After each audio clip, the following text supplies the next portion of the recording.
by using circulating water pumps. Large amount of cooling water is circulating through condenser and cooling towers. The vacuum pumps are used to maintain the vacuum in the condenser to proper heat transformation and increasing the efficiency of turbine.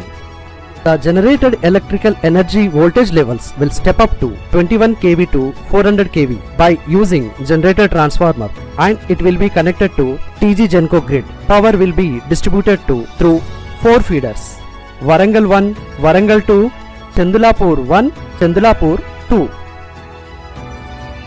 With best maintenance practices by optimizing resource utilization with best operational experience, the KTPP had achieved so many records and rewards among the TG Genco plants. The KTPP Stage 1 into 500 MW unit achieved the 161 maximum continuous running days in the year of 2012.